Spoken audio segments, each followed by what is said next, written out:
If we talk about a spinal tumor, normally a spinal tumor occurs from the metastasis.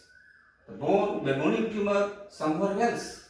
Metastasis to the disseminated to the spinal tumor. So commonly a spinal tumor you might find with metastasis, multiple myeloma, hemangioma and chordoma. If it is more than 40. If patient come to you with a spinal tumor more than 40 years of age, you may suspect it might be your metastasis, it might be multiple myeloma, it might be hemangioma, it might be chordoma. Chordoma is usually chordoma in the sacrum, 70% in sacrum, or some case in the cervical region. 30% cervical region, 70% is in the sacral region. This sacral tumor, more than 40 years of age, always suspect. Otherwise, it's case of chordoma. It may be case of chordoma.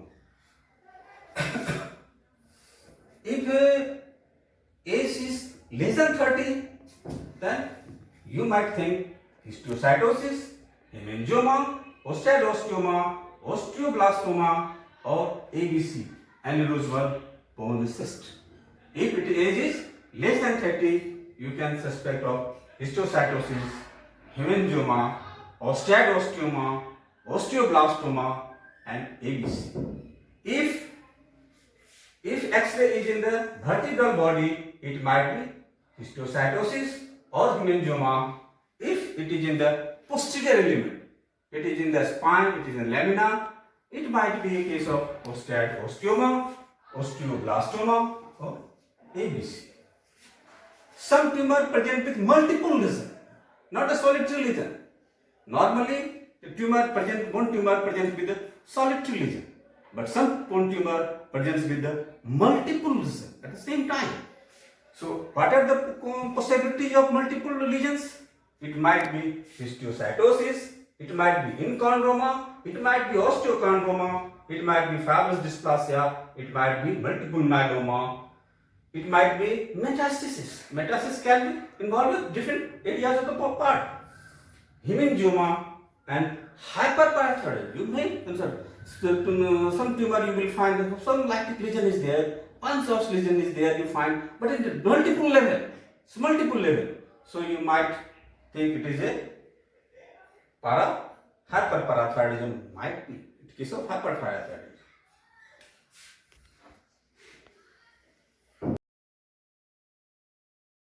Start है sir. Investigation. The first and foremost investigation in diagnosis of bone tumor is plain radiograph. It's very useful investigation is a plain radiograph. So many diagnoses you can arrive with X-ray in bone tumor. Oh, it might be case of this tumor. So what are the things you have to think? See in your X-ray, the tumor is well marginated or not.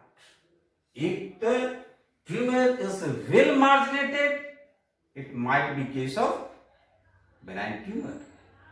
It is less defined, margin is unclear, margin is not defined, the ill-defined margin, it might be case of something else. It might be a lymph tumor. So, well marginated tumor with surrounding rim of reactive bone, it is normally a case of osteoid osteoma. Osteoma. If a tumor from the metaphyseal regions or the facial regions having these features, well marginated with surrounding rim of reactive bone, night pain, subsided with the aspirin, your diagnosis is osteoid osteoma. Now you get for cortical expansion. The tumor expanded the cortex or not. It might be malignant, it might not be malignant. Some benign tumor also expand the tumor like GCT. like simple bone cyst, like individual bone ABC. It can also expand the expanded the cortex. But usually, if you find cortical expansion, you might think it is a malignant tumor or it is a local tumor, but it is going to be locally aggressive in nature. Then you find a case of cortical expansion. Once you get cortical destruction, this is cortex.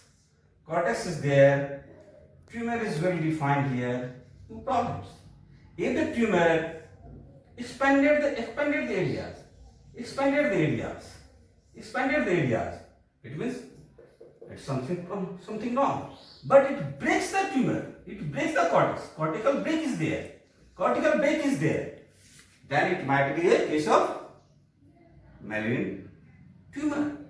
GCT converted into the malignant GCT or osteosarcoma, something else.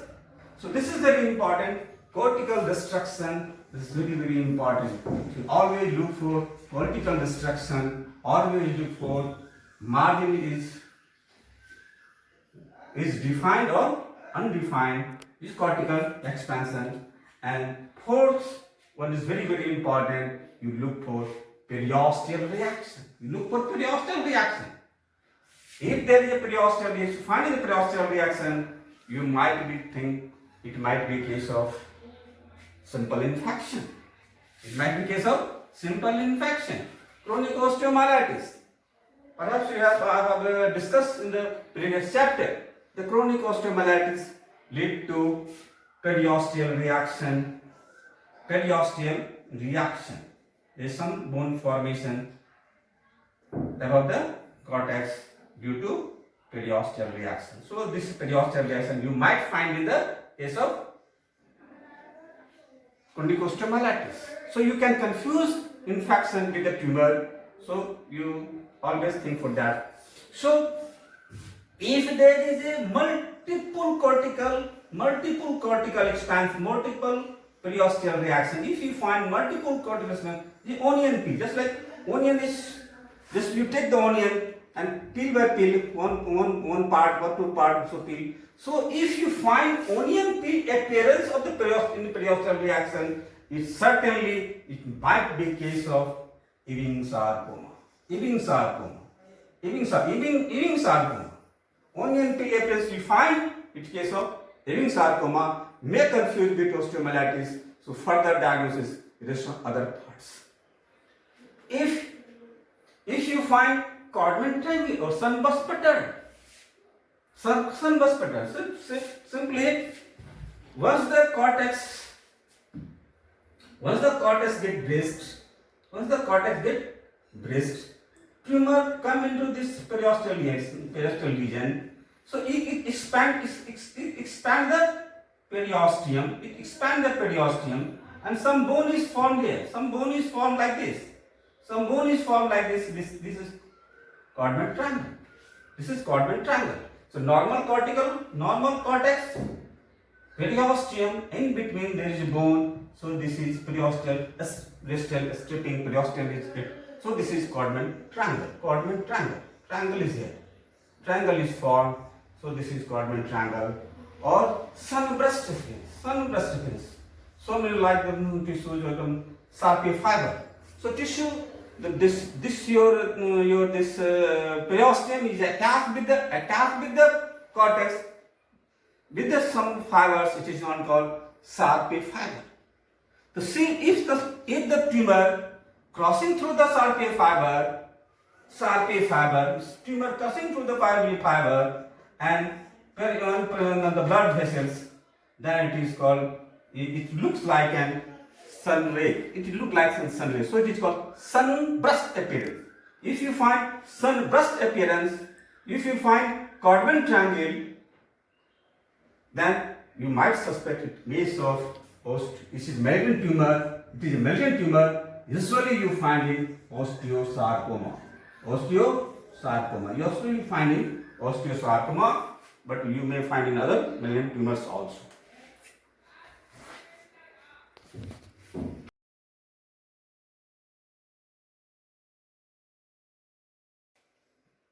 The other test after radiography, pain radiography, you may have CT scan. It is also very helpful, especially if you find the nidus.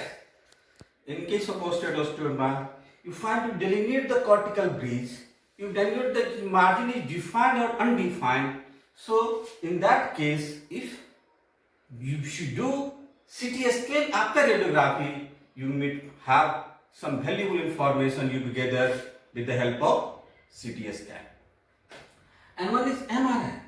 If you want to clearly know the extent of bony lesion and the soft tissue lesion is very clear. If you want to know, you must have MRI. MRI will guide you the extent of the tumor. It is localized in the bone, this area, or if it's in the soft tissue here. So even MRI can you show the escape lesion also. If the tumor is here, normal area is here, and some tumor is above it, so escape lesion can be detected with the help of MRI. USG is very helpful, especially in solving the problems of cavitary lesion or the solid lesion. It is cavitary lesion or the solid lesion. So it will help in that ones also. Bone scan is very, very important. So if you want to skeletal surgery, if you think a multiple lesion in the body, so where these are? So if you want one picture to know the problem is something else, what are the areas involved with this tumor, so you must have bone scan also. Usually the tumor arises from different area, goes to the different places, like normally the tumors goes to the metastasis to the in the body, like breast, prostate, kidney, lungs. These are the tumors usually goes to the when GIT goes to the bone, especially spine and other area also. So if you detect, you want to detect the where is the problem. So between locations you can have in one picture. So you must know, you must have CT scan. And the other important test is blood and urine. You must have a complete picture of CBC, ESR, which is usually raised in the malignant tumors and chronic osteomyelitis or some problems.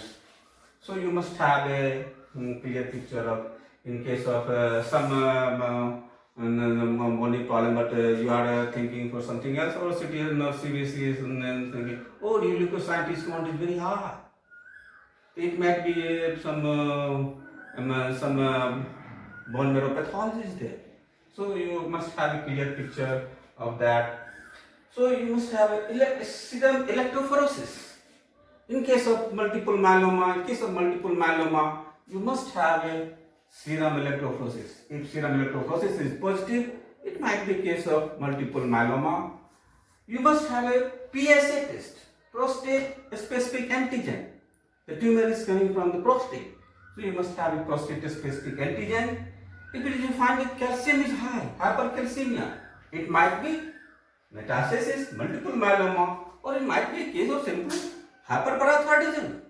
You are thinking for this great procession, escape metastasis, it case of multiple myeloma, but it's simply hyperparathyroidism. So happy hypercalcemia, you look for these things also. And if the alkaline phosphatase is increased, so there is a bony activity, some activities there, so you will find alkaline phosphatase is more like metastasis, osteosarcoma, Ewing sarcoma, lymphoma, multiple myeloma, Paget's disease, and simply metabolic bone disease. Simply metabolic bone disease, you find alkaline phosphatase high in higher level. Blood urea nitrogen or blood urea nitrogen and creatinine you may find in case of renal cell carcinoma. Renal tumors you find blood urea and creatinine. Paget's disease you will find high alkaline phosphatase, and in urine analysis you find urinary pyridium cross-link. If you find uranium, you will find pyridium cross-link In urinary analysis, it might be a case of Paget's disease. So, before jumping to some other test, you might have these tests beforehand, then go for biopsy or something else. So now we have covered all the things, all the normal investigation is done, and last but not least is biopsy.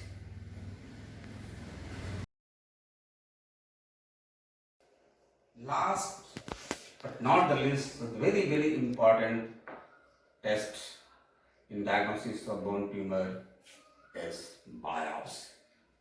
Biopsy is very important. But always keep in mind, before jumping to biopsy, you go all the tests we have already discussed before, because so many diagnoses will be made with the help of above investigations. So you need not biopsy, because biopsy has other complications. If tumor is malignant, it spreads so fast. If you do the biopsy, it is acid biopsy. If you do the tumor, it may lead to pathological fracture. So your biopsy is related with so many complications. So before jumping to biopsy, you go through all the tests as we have discussed earlier. So first of all, before jumping to this, so last option, if your diagnosis is not made clearly by the above investigation, then you go for biopsy. Biopsy is of 3-4 types: simple FNSC, choroidal biopsy, open biopsy, and resection biopsy. What are the things? The fine needle biopsy, FNSC. It is very helpful in the soft tissue tumor. It is very helpful in soft tissue tumor, or you give a diagnosis. But tumor lying within the bone, you find FNSC is very not useful. It might, if cortical break is there, so you might find have some in case of FN biopsy. But it is lying within the bone, you must have core nodal biopsy. Core nodal biopsy is 90% specific. So this is very important. Core nodal biopsy is very important in case of bony tumor. If it's needed, then you go for open biopsy. So before going to open biopsy, you must bear in mind which area I have to take the biopsy. The area is broken is very important. Go through that area, not another area, because that area you will go take the biopsy. If needed, you will go remove the tumor through that areas. Always be careful of shifting of this tumor to other places while handling the tissue. When you are taking the tissues from here, you are not careful. This tissue from this area go to this area. So always keep in mind. Don't do like this. Never apply. Insemination is very unnecessary procedure. If you are using some sort of some sort of pressure before the spine, so in that case you must not exsanguinate. You must not exsanguinate, because while exsanguinating, it gets spread to the above level. So open biopsy, very carefully you do. Very experienced person will do. Never jump directly for biopsy. So core biopsy is very important. Resection biopsy. If tumor is lying in the lower end of ulna, upper end of femur, upper end of fibula, so if you resect it completely and then send it for biopsy, says no problems. It's no problems. Have no problem. So in that cases, you might go for resection biopsy. So these are the things. So final diagnosis will made with the help of biopsy, and before and after doing this, you have a complete picture. This bone tumor is this or this. This is benign. This is bone tumor. This is benign cartilage tumor. What are the things? You have come to the diagnosis, clinical diagnosis. Now, one system is developed for imaging system to categorize, to classify the tumors. Before starting the tumors, it's not very useful for undergraduate because you can just so many systems of classifying the tumors, but most common and easy to grasp is enacting system. Benign tumor is of three types: latent tumor, active tumor, aggressive tumor. Latent tumor, active tumor, aggressive tumor. Malignant tumor graded in this area: stage 1A, grade low grade tumor, intracompartmental. It is within one compartment. It is intracompartmental and metastasis no. Then grade A. Grade B, grade 1B is a low grade extracompartmental. It crosses the one compartment to other compartment. The extracompartmental grade B, but metastasis no. Grade 2B is high. Grade is high grade, very undifferentiated, but intracompartmental. No. Grade B, high grade, but extracompartmental. It crosses the compartment, but metastasis no. And 3, any grade, any site, but it has a metastasis. It is distant, regional and distant metastasis. If you find regional or distant metastasis, you will find it is case of it is on grade 3 types. So normally tumors metastasis from this place to this place. So one thing is very important. Either in every case, you must X-ray or CT scan done of lungs also. Chest X-ray. That I have missed. Chest X-ray or CT chest is very, very important, because most of the metastasis, bone tumor metastasis to the lung. It metastasis to the lung. So you must have look for that area. So you must have X-ray of chest or CT scan of chest to look for the metastasis of any tumor. So this is also included in your routine examination. So this is very important.